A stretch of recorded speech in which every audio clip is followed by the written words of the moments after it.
Hello दोस्तों, नमस्कार। स्वागत हमारे YouTube चैनल में। आज की इस वीडियो में हम जानेंगे कि बीए की परीक्षा में बिना पढ़े पास होने का तरीका।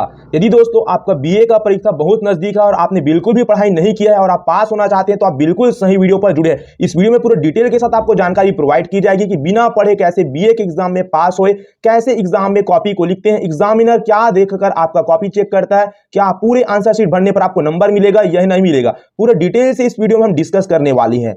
स्टूडेंट, आप लोगों की समस्या होती क्या है? बहुत सारे स्टूडेंट का ये प्रॉब्लम होता है कि कल एग्जाम है लेकिन बिल्कुल भी पढ़ाई नहीं किए हैं, तो कैसे पास हो, इसके बारे में पूरा वीडियो में आपको देखने को मिलेगा, जानने को मिलेगा। वीडियो को बिल्कुल भी स्किप मत कीजिए। सेकंड समस्या ये होती है, साल भर पढ़ाई नहीं किए हैं। यदि कोई स्टूडेंट साल भर पढ़ाई नहीं किए हैं और वह बीए के परीक्षा में पास होना चाहता है तो भी दोस्तों आप पास हो सकती हैं। आपको पूरे डिटेल के साथ यहां पर जानकारी प्रोवाइड कराने वाला हूं। तो आइए सबसे पहले जानते हैं एग्जामिनर नंबर कैसे देता है। सब चीज डिपेंड करता है एग्जामिनर के कॉपी चेक के ऊपर। एग्जामिनर क्या देखेगा आपकी कॉपी में कि वो नंबर देगा, इसके ऊपर हम बात करेंगे। 3-4 की पॉइंट है जो एग्जामिनर आपके कॉपी में देखेगा और आपको पूरा मार्क्स देके जाएगा। सबसे पहला हेडिंग, कि आप हेडिंग किस प्रकार से दे रहे हो। यदि आप प्रश्न के अनुसार हेडिंग अपने अनुसार बना के लिखोगे तो वहां पर एग्जामिनर आपको फुल टू फुल मार्क्स देके जाएगा। दूसरा बात डिपेंड करता है आपके लिखावट के ऊपर कि आप शब्दों का चयन सही ढंग से किए हैं या अपशब्द का उपयोग किए हैं। यदि आप शब्दों का चयन सही ढंग से करेंगे, गंदे गाली का प्रयोग नहीं करेंगे, तो आपको एग्जामिनर वहां पर फुल मार्क्स देगा। तीसरा बात डिपेंड करता है पेज के ऊपर कि उत्तर पुस्तिका में आपने कितने पेज भरे हैं। देखिए, कॉलेज में बीए का एग्जाम ऐसा होता है कि आपको लगभग 30 से 35 या 32 पेज का उत्तर पुस्तिका मिलता है। यदि आप इसमें से 10 से 12 पेज ही भरे हो तो समझ जाओ कि आपके पास होने के चांसेस कम है।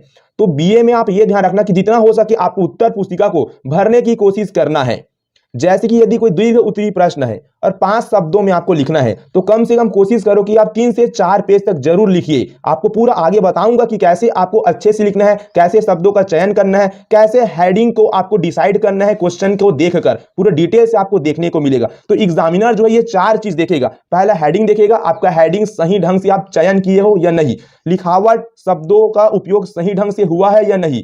उसके बाद उत्तर पुस्तिका में आपने कितने पेज भरे, क्योंकि जो एग्जामिनर होता है उसको कॉपी चेक करने के लिए खुद 2 से 3 मिनट मिलता है। तो ये नहीं गिनेगा कि आप 500 शब्द लिखे हो, 600 शब्द लिखे हो, वो देखेगा कि आपने कितने पेज भरे हैं। यदि आप ज्यादा से ज्यादा पेज भरे होंगे, हेडिंग सही होगा, तो एग्जामिनर वहां पर आपको फुल टू मार्क्स देके जाएगा, चाहे आप बिना पढ़े जाओ चाहे पढ़ के जाओ। ये बात सभी के लिए लागू होगा।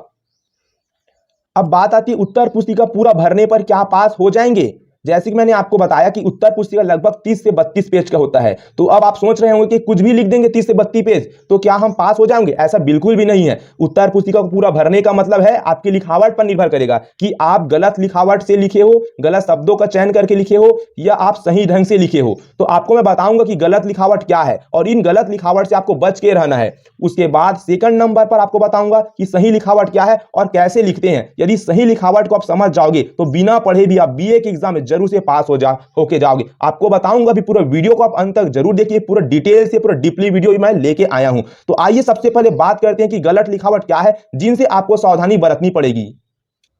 तो गलत तरीका का सबसे पहला गलत तरीका है कि जब आप किसी भी का आंसर लिखेंगे तो कई लोग प्रश्न संख्या लिखते हैं और ऐसे एरो का निशान डालते हैं। तो ये बहुत गलत तरीका है, ऐसे आपको बिल्कुल भी नहीं लिखना है। कभी भी प्रश्न लिख के एरो का निशान आपको बिल्कुल भी नहीं डालना है। दूसरा मिस्टेक कई स्टूडेंट ये करते हैं कि उत्तर लिखने के बाद ऐसे 2 एरो डालते हैं। ये मेजर मिस्टेक भी आपको बिल्कुल भी नहीं करना है।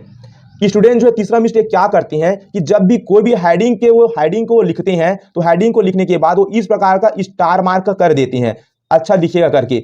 तो ऐसा बिल्कुल आपको नहीं करना है। कहीं आप ड्राइंग कंपटीशन में नहीं आए हो जो आप ऐसे स्टार मार्क दे रहे हो। अगर ऐसा करोगे तो चेकर जो होगा, एग्जामिनर होगा, आपका नंबर काट देगा। चौथी बात आपको ध्यान रखना है, कई लोग क्या होते हैं कि कॉपी को भरने के चक्कर में बहुत सारा गैप छोड़ देते हैं। जैसे कि यहाँ पर देख सकते हैं कितना कितना गैप यहाँ पर छूटा हुआ है, और ऐसा लिखोगे तो वहां पर एग्जामिनर आपको बिल्कुल भी नंबर नहीं देगा। ऐसा आपको गैप नहीं छोड़ना है कॉपी को जल्दी भरने के चक्कर में। ध्यान देखना, देख सकते कितना बड़ा बड़ा यहाँ पर गैप छूटा है हर 2 शब्दों के बीच में। तो ऐसा गैप यदि आप छोड़ोगे तो वहां पर एग्जामिनर नंबर नहीं देगा। ये भी कॉपी भरने का बहुत गलत तरीका है। कई स्टूडेंट क्या करते हैं, यहाँ पर आप देख सकते हैं कई स्टूडेंट कॉपी को भरने के चक्कर में इस प्रकार से बड़ा बड़ा अक्षर बना के लिखते हैं, तो ऐसा भी आपको नहीं करना है। देख सकते हैं कितना दोनों लाइन में यहाँ पर लगभग टच करते हुए लिखा गया है, बहुत बड़ा बड़ा शब्द यहाँ पर लिखा गया है ताकि कॉपी जल्दी से जल्दी भर जाए और उनको पास कर दे। ऐसा बिल्कुल नहीं करना है आपको। आप जैसे राइटिंग बनाते हैं, जैसा आपका शब्द है वैसे ही आपको लिखना है। कोई अपना नया तरीका यहाँ पर ट्राई नहीं करना है कॉपी भरने के चक्कर में, ऐसा गैप बिल्कुल नहीं छोड़ना है। और ऐसा बड़ा बड़ा शब्द आपको बिल्कुल भी नहीं लिखना है कॉपी को भरने के चक्कर में। आपका राइटिंग जैसा है, जैसा आप मीडियम बनाते होंगे वैसे ही आपको लिखना है, बिल्कुल चेंजेस वहां पर आपको नहीं करना है, नहीं तो एग्जामिनर आपको पकड़ लेगा और ऐसा आपको यहां पर कम मार्क्स दे देगा। नेक्स्ट बात आपको ध्यान रखना है कि आपको स्केच पेन का उपयोग बिल्कुल भी नहीं करना है, क्योंकि जब आप स्केच पेन का यूज करोगे या तो एकदम गहरा वाला जेल पेन का यूज करोगे, तो जैसे कि आप यहां पर कुछ भी चीज लिखोगे, जैसे कुछ भी चीज लिख दोगे, जैसे मैं लिख रहा हूं अनावश्यक, जैसे ये मेरा स्केच पेन है, तो ऐसे आप लिखोगे और जब इसको पलटी मार को देखोगे पेज को, तो देख सकते हैं यहां पर इस प्रकार से पूरा छप जाएगा। इससे क्या होगा, इस पन्ने में जो आप शब्द लिखे रहोगे, प्रश्न का आंसर लिखे रहोगे, ये बिल्कुल भी दिखाई नहीं देगा। तो एक एग्जामिनर को कंफ्यूज कर सकता है, बिल्कुल भी दिखाई नहीं देगा तो आपको नंबर नहीं देगा। तो आपको याद रखना है कि आपको बिल्कुल भी स्केच पेन का यूज नहीं करना है, और ऐसे पेन से भी आपको बच के रहना है जो दोनों तरफ क्या हो जाते हैं, प्रिंट हो जाते हैं, छप जाते हैं। तो वही साफ साफ यहां पर पॉइंट आउट किया हूं कि स्केच पेन का यूज बिल्कुल भी नहीं करना है, जेल पेन का इस्तेमाल आपको बिल्कुल भी यहां पर नहीं करना है। आपको हमेशा नीला व काला बॉल पेन का ही यूज करना है। जो नीला कलर का, काला कलर का बॉल पेन का यूज आप हेडिंग डालने के लिए जरूर से करना, क्योंकि इससे हेडिंग डालोगे तो जो चेकर होगा, एग्जामिनर होगा, डायरेक्ट हाईलाइट होगा। और कई चेकर जो होते हैं, एग्जामिनर जो होते हैं, वो सिर्फ और सिर्फ आपके हेडिंग को देखकर नंबर देता है, क्योंकि टाइमिंग बिल्कुल भी नहीं रहता। तो ये जानकारी भी आपको बहुत सही से सीख कर रहना है। अभी जो भी मैं बताया हूं ये एग्जाम लिखने का गलत तरीका था। अब आपको मैं नेक्स्ट में बताने वाला हूं सेकंड पॉइंट में, सेकंड टॉपिक में, कि एग्जाम लिखने का सही तरीका क्या है। फिर जल्दी से इसके बाद आपको बताऊंगा कि कैसे आपको बिना पढ़े कैसे टॉपिक को सेलेक्ट करना है और कैसे आपको एग्जाम में पास होकर दिखाना है। तो आइए अब जानते हैं कि आंसर शीट को लिखने का, भरने का सही तरीका क्या है। जब भी आप किसी भी प्रश्न का उत्तर दोगे तो इस प्रकार से आपको प्रश्न संख्या यहां पर लिखना है और यहां पर एरो का निशान नहीं लगाना है, छोटा सा ऐसा डैश लगाना है। और आपको हाईलाइट करने के लिए इस प्रकार से काले पेन से या फिर नीले पेन से दो तो ऐसे पास चिपकाते हुए आपको लाइन खींचना है। और इस प्रकार से यदि आप उत्तर लिखोगे तो उत्तर लिखकर यहां पर प्यारा सा एरो का निशान लगा देना है। ये वाला, ऐसे वाला एरो का निशान आपको बिल्कुल भी नहीं लगाना है, ऐसे माइनस वाला निशान आपको लगाना है। तो ये लिखने का बेस्ट तरीका है। उसके बाद जब आप किसी भी पॉइंट को लिखोगे, किसी भी हेडिंग को लिखोगे, तो हेडिंग को इस प्रकार से ब्लैक पेन से आपको हेडिंग को लिखना है। और उसके बाद आपको दो तो ऐसा ब्लैक पेन से या ब्लू पेन से इस प्रकार से आपको पास लाइन खींचना है हाईलाइट करने के लिए। और यहां पर इस प्रकार से देख सकते हैं आप, ऐसा दो डॉट और ऐसा चिन्ह लगा सकते हैं। ये बिल्कुल सही तरीका है। उसके बाद हेडिंग से रिलेटेड यहां पर आपको इस प्रकार से लिखना है, जैसा आपका राइटिंग है वैसे ही आपको बनाते हो चलना है। कोई उसमें चेंजेस आपको बिल्कुल नहीं करना है कॉपी भरने के चक्कर में। देख सकते हैं यहाँ पर दो शब्द के बीच में बहुत कम गैप यहाँ पर दिया गया है, तो ऐसे ही आपको लिखते जाना, बहुत थोड़ा आपको गैप देना, बहुत ज्यादा गैप नहीं देना है, जिसके ऊपर हमने बात किया था। हर 2-3 शब्दों के बीच में आपको थोड़ा सा गैप देना है, याद रखना। इससे क्या होगा, कॉपी भी थोड़ा भरा हुआ लगेगा और ज्यादा गैप यहाँ पर नजर नहीं आएगा और एग्जामिनर को लगेगा कि आपने टॉपिक के अनुसार अच्छे से लिखा है और पूरा डिटेल के साथ यहाँ पर लिखा है, ऐसे लगेगा। और जब आप ज्यादा से ज्यादा गैप दोगे तो एग्जामिनर को लिखेगा कि बंदा या बंदी जो है यहाँ पर कॉपी भरने के चक्कर में गैप दे रहा है, उसको टॉपिक के बारे में नॉलेज नहीं है। इसलिए आप एग्जामिनर को बिल्कुल भी शक यकीन होने ना दो कि आपको उस टॉपिक का नॉलेज नहीं है। इसलिए आप थोड़ा सा पास लिखो, हल्का गैप दो, ज्यादा गैप देने की कोशिश बिल्कुल मत करो।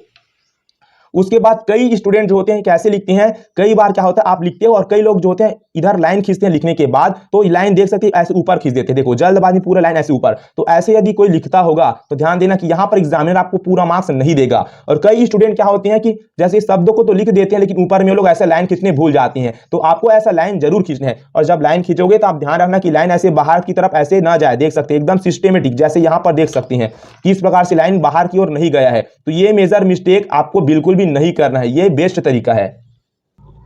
उसके बाद आपको यदि आप कोई भी वर्ड लिखते हैं और उसमें आप गलती हो जाता है तो कई बार आप ऐसे कटिंग करते हैं, तो ऐसा कटिंग आपको बिल्कुल भी नहीं करना है। इससे क्या होगा, डायरेक्ट एग्जामिनर को ये हाईलाइट होगा और वहां पर सोचेगा कि इसको लिखने का तरीका भी मालूम नहीं है हायर क्लास में आने के बावजूद। तो ऐसा आपको बिल्कुल नहीं लिखना है। यदि मिस्टेक हो भी जाता है तो आपको इस प्रकार से सिंपल से ऐसे पेंसिल से ऐसे निशान लगा देना, या तो पेन से इस प्रकार से काट छीट से आपको बिल्कुल भी सावधानी बरतनी पड़ेगी।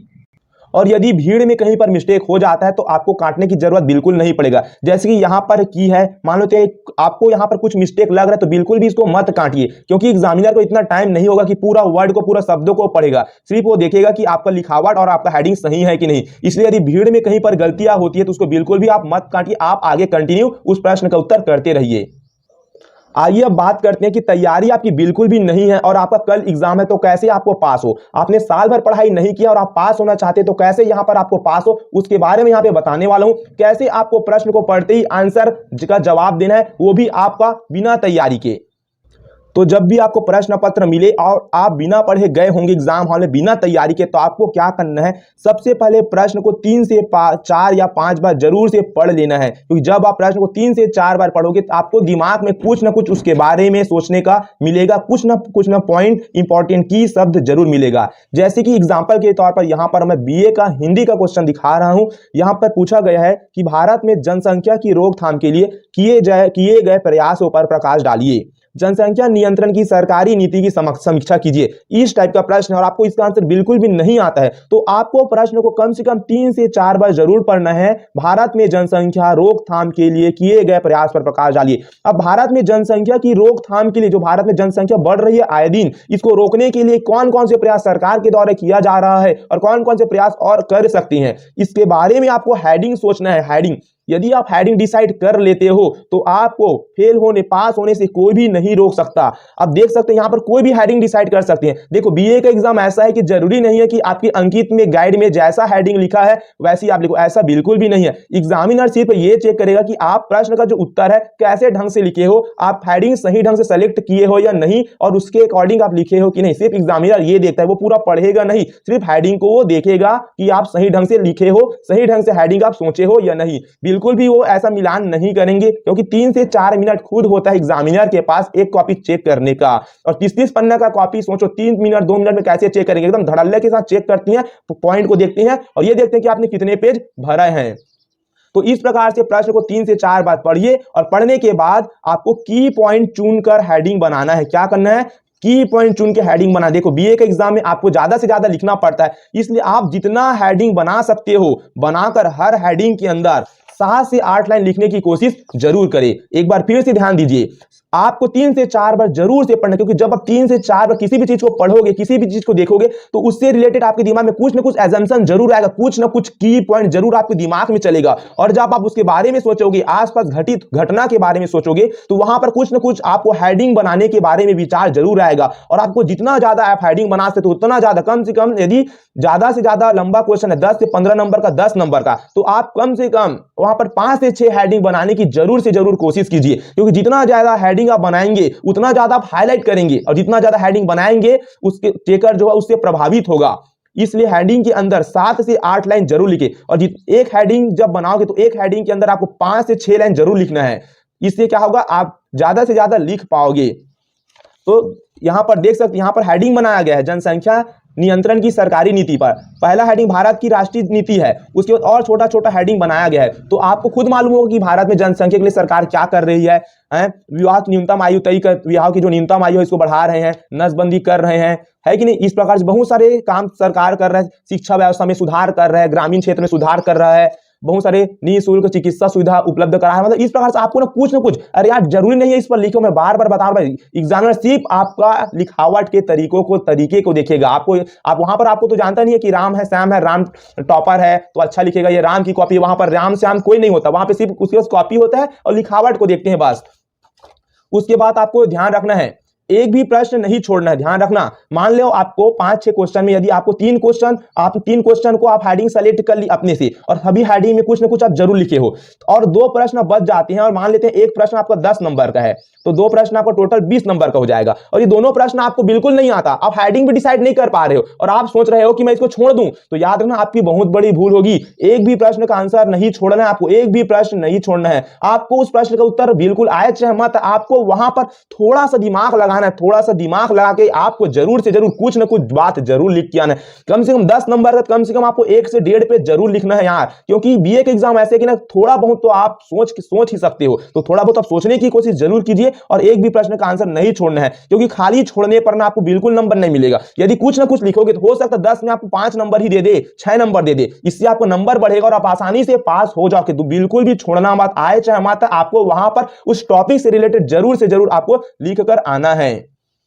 चौथा पॉइंट याद रखना, बीए में पॉइंट यानी कि हेडिंग बनाकर ज्यादा से ज्यादा पेज भर के लिखना है। 30 पेज होता है लगभग बीए में, 30 से 32 पेज, तो आपको पेज ज्यादा से ज्यादा भरने की कोशिश करना है। और ऐसे नहीं भरना है ना कि जैसे आपको गलतियां बता रहा, थोड़ा टॉपिक सोचना है भाई, टॉपिक सोचने के बाद उसके अंदर कुछ ना कुछ आपको जरूर टॉपिक से रिलेटेड थोड़ा सोच के विचार के लिखना है। और जो बड़े प्रश्न होगा इसका आंसर करीबन 2 से 3 पेज में जरूर से जरूर लिखने की कोशिश करना, क्योंकि यार आपको बार बार बताऊं, एग्जामिनर के पास ज्यादा समय नहीं होता है, 2 से 3 मिनट होता है, तो वो बिल्कुल भी परीक्षा बोध, प्रबोध और अजय माला बिल्कुल ये सब का वो इस्तेमाल नहीं करेगा। सिर्फ वो देखेगा कि जो है स्टूडेंट वो कितना पन्ना भरा है क्वेश्चन का, जो 30 पेज मिला है उस 30 पेज में कम से कम 20 पेज 25 पेज यदि आप भरे रहोगे थोड़ा बहुत, तो वहां पर आपको नंबर मिलेगा। तो इस प्रकार से आप लिख के बीए जैसे एग्जाम में आसानी से पास हो सकते हो, बिल्कुल आपको कोई भी फेल नहीं करेगा। सिर्फ यार लिखावट का तरीका आप जानिए, और क्वेश्चन का हेडिंग टॉपिक आपको सेलेक्ट करने नहीं आएगा ऐसा बात हो ही नहीं सकता, क्योंकि कई क्वेश्चन ऐसे होते हैं जो एकदम यार आसपास जो घटना होती है, जैसे जनसंख्या नियंत्रण हो गया, विकासशील देश की प्रमुख समस्या के निवारण के उपाय बताइए। अब जो विकासशील देश है उसका जो समस्या होगा यार, कुछ ना कुछ समस्या, जैसे कोई भी विकासशील, भारत विकासशील देश है, अब कुछ ना कुछ समस्या होगा तो समस्या से कैसे बचा जाए, इसके बारे में कुछ ना कुछ तो आप आइडिया सोच ही सकते हो ना, तो उस आइडियाज को यहाँ पर इस्तेमाल करना है। याद रखना, खाली छोड़ के नहीं आना, चुपचाप ठेला वहां पे आपको 3-4 घंटा नहीं बिताना भाई, जरूर से जरूर आप पत्ते भर के आओ और इस प्रकार लिखो यार। 100% मैं बोल सकता हूं आपको ना बीए के एग्जाम में बिल्कुल कोई भी फेल नहीं करेगा। तो इस वीडियो में इतना ही यार, कुछ भी आपको सीखने को मिला हो, कुछ भी जानने को मिला तो चैनल को जरूर से सब्सक्राइब कर अपने दोस्तों में शेयर कीजिए और बताइए यार कि नेक्स्ट वीडियो आपका कौन से टॉपिक के ऊपर होगा। तो मिलते हैं यार जल्द ही नए वीडियो में।